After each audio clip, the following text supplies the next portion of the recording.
Shalom and blessings, warriors of Yahuah and the truth. Today we are on the Return of Yahusha. We are continuing on with this book. If you haven't yet, please like, subscribe, and share down below so that the message of Yahuah can get to as many people as possible.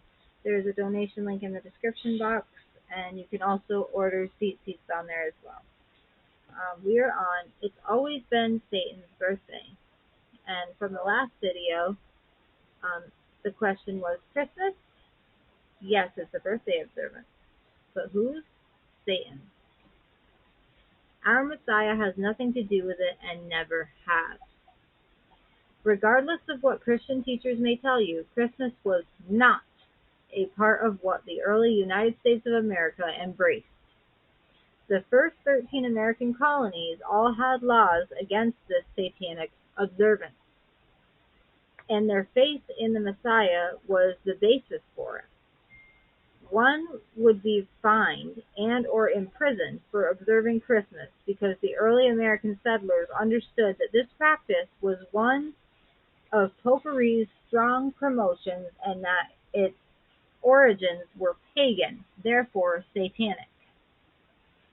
Popery is tyrannical Nimrodism, and this can be proven to anyone from the book by Alexander Hyslop, The Two Babylons. Remember the account of George Washington crossing the Delaware? This was the day of the first successful battle in favor of the colonies against the Anglican or Catholic British. The enemy army was encamped across the Delaware, and George attacked with his men early in the morning and won the battle on Christmas Day. The Catholicized enemy had been celebrating all night and were in a stupor.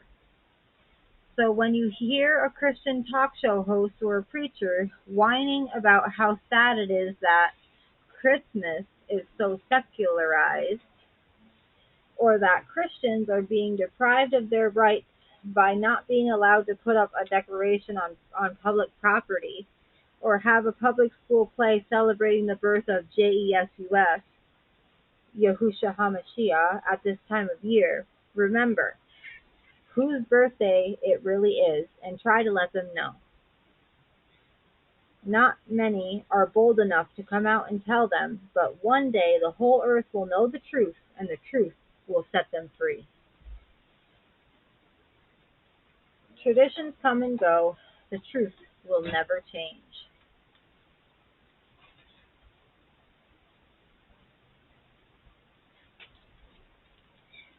There are plenty of people who are trying to be good, and their consciences are clean. They feel like they are living lives that don't offend anyone.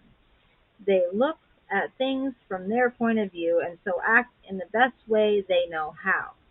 They may not consider themselves religious either, but they try to do well and live by the civil laws. These folks, in Brother Lou's opinion, don't consciously feel they need to adopt what they see taught in organized religions around them, and observing a Sabbath of rest each week sounds like some form of bondage. According to Scripture, their consciences will be the thing that judges them. Romans 2:13 through 16. They offend Yahuah without intending to by ignorance, and they are not under his direct protection, but there is another type of person who makes him much, much more angry. For example, from the example of the golden calf, we can see what makes Yahuah boiling mad. His jealousy burns hottest when those who claim to worship him do so according to a pagan pattern. Sorry, I have to go back to this. Sukkot Tabernacles, Yusuf, Miriam, baby Yahusha, rose a shepherd. That was the time of his birth. Yahusha was really born at the time of the festival, the harvest festival, Sukkot. That night the sheep herders came, but not the Magi. Yahusha was 2 years old and in a house at the time of the visit of the Magi visit.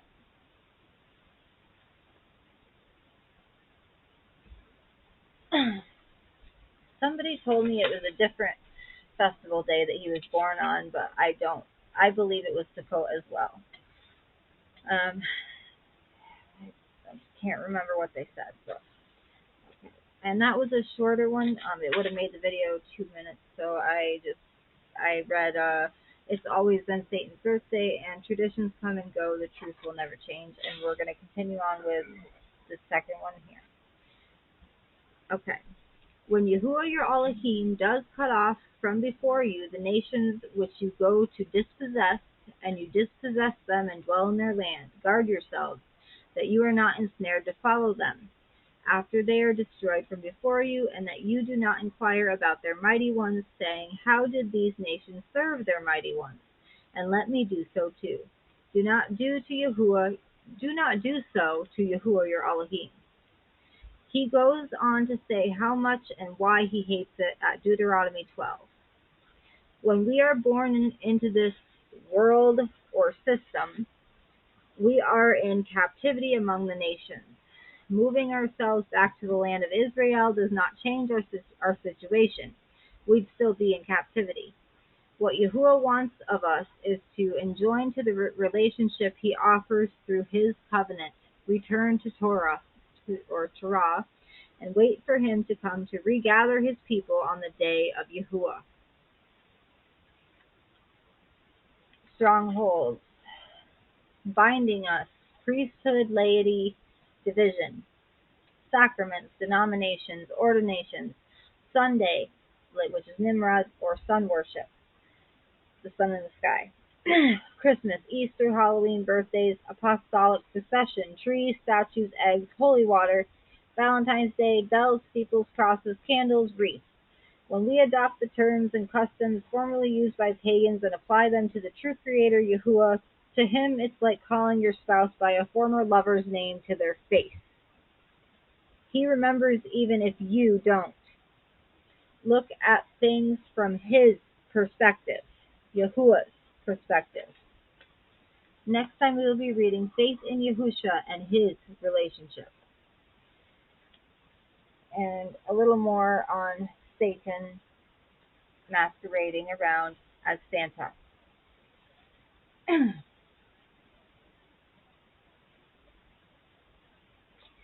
And on the top it also said how to make Yahuah really mad at you for one of the pages we read today. Okay. And now is my favorite part. It is time to praise Yahuah.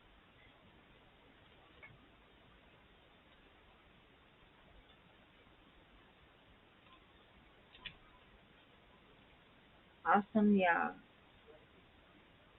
Our Yahuah is an awesome Yah. He reigns from Shamayim above with wisdom, power, and love. Our Yah is an awesome Yah. He brings rain to a dry land. He springs might in a desert land. He rides his name for all to see. Our Yah is almighty.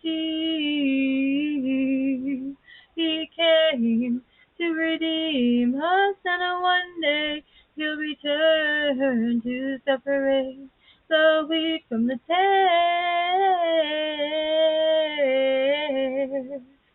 Our Yah is an awesome Yah. He reigns from Shamayim above with wisdom, power, and love. Our Yah is an awesome Yah. He shows us what he wants us to see through the tempest, through the whirlwind. He brings us prophecy through our dreams. He is the life giver. He made everything on earth and in the Shamayim. Our Yah is an awesome Yah. He reigns from Shamayim above with wisdom, power, and love. Our Yah is an awesome Yah. Hallelujah. Hallelujah. Yahuah. We love you all with an everlasting love, as our Abba Yahuah and the Shamayim loves each and every one of us. Each and every one of us. Okay, ready, Beanie? Look at this, look at this. Bean. Oh, your dad is just getting your attention, huh? Beanie, ready? Here you go. We love you so much. Shalom and blessings. Until next time. You're okay, Bean.